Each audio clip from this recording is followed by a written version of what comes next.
Hi everyone, welcome to Adventures with Raven and Rowley. I'm Raven and this is Rowley. Last week I talked about the land I bought in Cochise County, Arizona. This week I'll talk about Mongolian yurts versus the shed conversion to tiny homes. I've been dreaming a lot, We're going on 6 months now, living out here in the Nevadan desert. Living full-time in a 6x12 converted cargo trailer. And for the previous 5 years, we lived in an RV full-time. First in a Class A and then in a fifth wheel. If you're curious, please join us on this journey and continue to watch.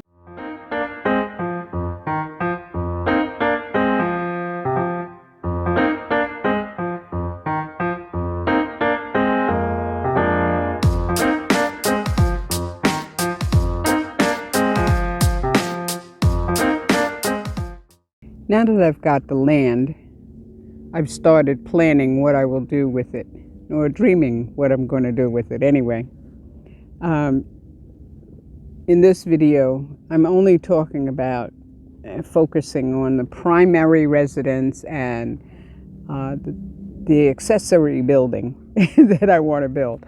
I'm not going to talk about berms and swales, water casement and all of the rest of the sewage. I'll get to that, soon. Of course, I can't do anything right now except camp on it for 15 days until I finish paying it off. So these are dreams right now and research, I call it research. In this order, I need to have a perk test done for a sewer system. I have to get 3 permits, one each, to put in a sewer, put in a shed, and to live in the RV or the cargo trailer, because they said it can be considered an RV until the shed conversion is done. For the sewer, I want to do a 𝗪𝗓𝗔 composting toilet. And because kitchen sink water is considered black water, like toilet water, I need a sewer system. I've got to have some kind of sewer system. So I was thinking I'd do a barrel system, or maybe a pit toilet, whichever is the least that I need to do for one person on 1 acre of land, You notice I've got on a hat and everything. It's 40 degrees out. It's 40 degrees out here. It's crazy. It goes from 40 degrees in the morning to 75 in the afternoon, Anyway, I've built sticks and bricks home. I built from the ground up. And I've built a yurt. So I know what it's about. When I did the sticks and bricks, I did the plumbing and the electricity, as well as the sheetrock and throw up the walls and, the framing and everything else from the ground up. I did hire someone to do the concrete and the sewer and the well for the house. For the yurt, I built the platform. I built everything. I did it myself, period. Of course, I was a lot younger then. These things happen, These days just keep sneaking by, My thoughts on the primary residence, though, is it's illegal to live in an RV permanently on your own land in Arizona. And in most states, actually. I can live in a tiny house legally, though. Even though the tiny house can be on wheels, I don't understand the difference. Anyway, the tiny house, though, has to be between 200 and 400 square feet. So my little cargo trailer is way too small. Right now I'm living in 72 square feet. And it feels actually larger on the inside than it looks on the outside, you know. I've been practically living on the HomeDepot.com website, along with Amazon and a whole bunch of others, and Lowe's, and little mom and pop shed companies, makers all over the country, looking at sheds, you know, that I could convert to a tiny house easily. It has to be, well, it doesn't have to be. The largest it can be is 16 by 24.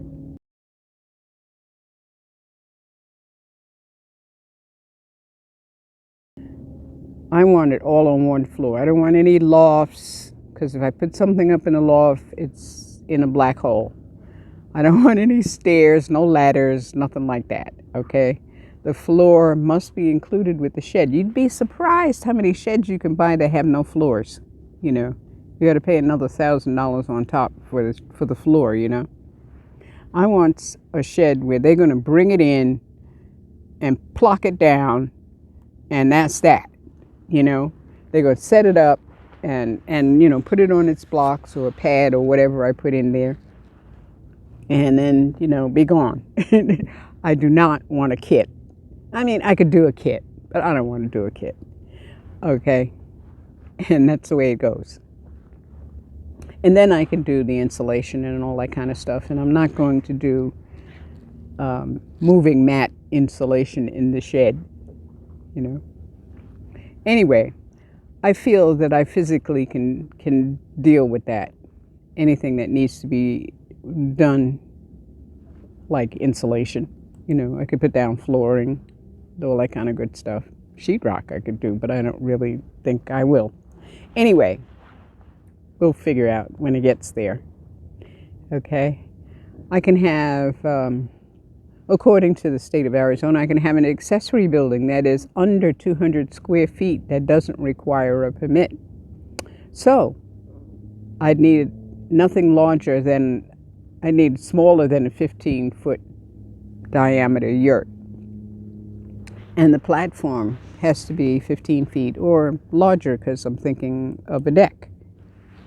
You know, I don't need a permit for that. So I want you to know that, of course you know that, I've had a house before and a yurt, both of them at the same time. That was in New Hampshire. Of course, the house was the house. You know how houses look. But the yurt was my temple. Right. But you may not know what a yurt looks like.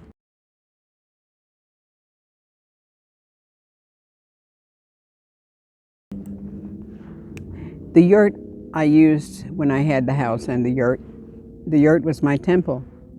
Our religious service is called a circle. And a yurt's perimeter describes a circle. I want that arrangement again. I want the house, I want the yurt for my temple.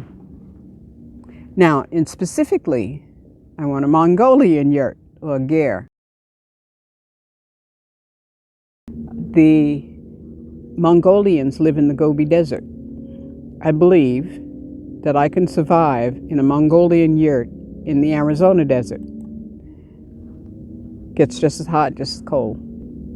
I want a Mongolian 𝗏𝗏, or yurt, as they call them here in America. The Mongolians call them 𝗏𝗏, which means home. So that I want a Mongolian home. The Mongolian yurt is different from the Kazakhstan yurt.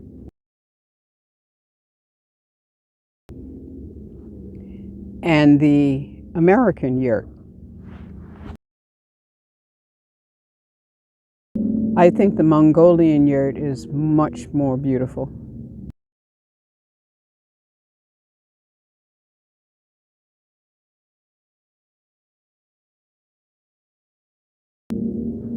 So, I've begun picturing my future.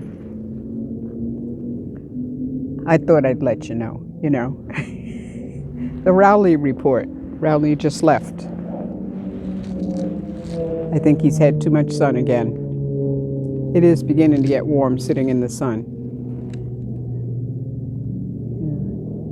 The temperature changes pretty fast around here. I've been heating up the cargo trailer in the morning, and early morning, you know, before the sun comes up. And when the sun comes up, I've opened the door and it heats up the inside.